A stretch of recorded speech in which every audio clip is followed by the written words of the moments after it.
thanks all of you for coming today to hear me talk about my work. I actually had a nightmare about today, this talk, last summer. And I wasn't really worried about the content or the form, how I would say it, because as you know, once I get started, there's really no controlling what comes out of my mouth. But I woke up in this panic and I thought, don't wear horizontal stripes because you'll look really wide on camera. I've since seen this research that proves otherwise, where they say it elongates you. So I'm going to do a test today. So we'll see how it looks on camera. You may think this is a strange way to start my talk. However, it's just an example of the storytelling function of textiles. Textiles are conveyors of meaning. For example, what we wear tells a lot about us. It can tell about your religious affiliation. If you like a particular sports team, if you want to disassociate yourself from a particular group of people. So this whole idea of textiles, of conveyors of meaning, telling stories also ties in with this whole idea. Let me start over again. This idea of textiles as conveyors of meaning is really quite natural. Textiles being, let me start over again, one more time, okay? It's hard here doing this in front of the camera. I really put in the spot.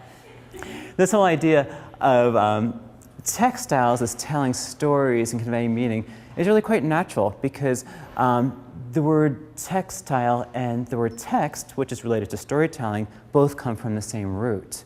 And you can think of these textile and storytelling metaphors in English. For example, spin me a yarn, which means to tell a story, cut from the same cloth, and other examples like World Wide Web. And in my work, I try to exploit these storytelling functions of textiles to explore themes such as masculinity, gender roles, and sexuality. And perhaps the culmination of this work is in my most two recent samplers, 6 and 7, in which, as one of my committee members says, I'm now beginning to speak in complete sentences rather than in isolated utterances.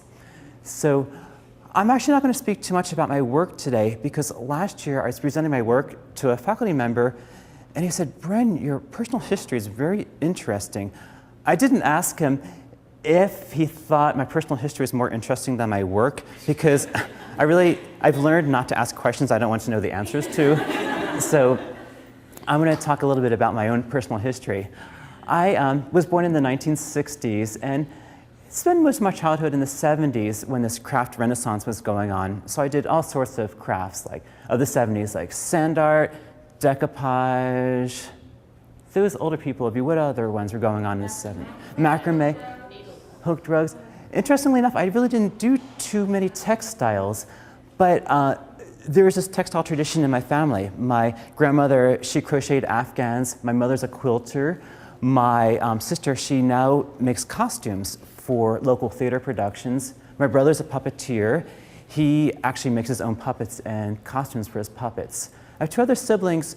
One brother, he's a singer and he also does woodworking. And the other one, she's a graphic designer, but she also does crafty things around the house. So I come from this tradition where it was really encouraged.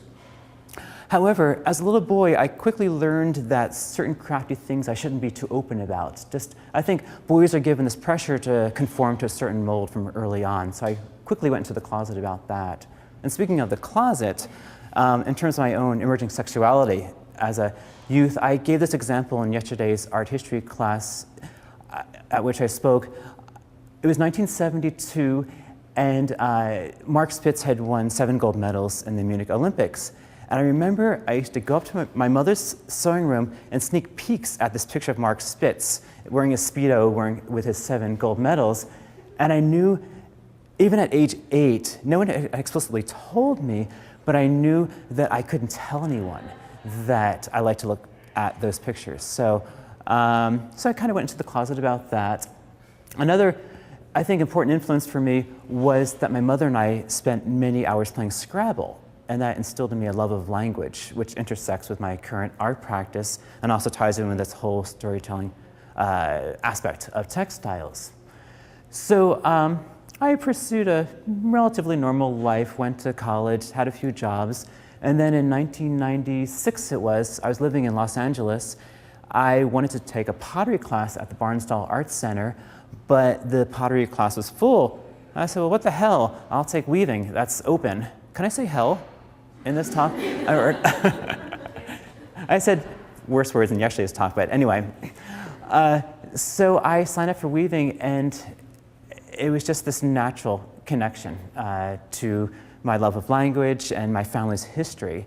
And it's been a wonderful, this use of textiles has been a wonderful way for me to explore these themes I mentioned before, and also as a way to kind of keep in check my OCD tendencies.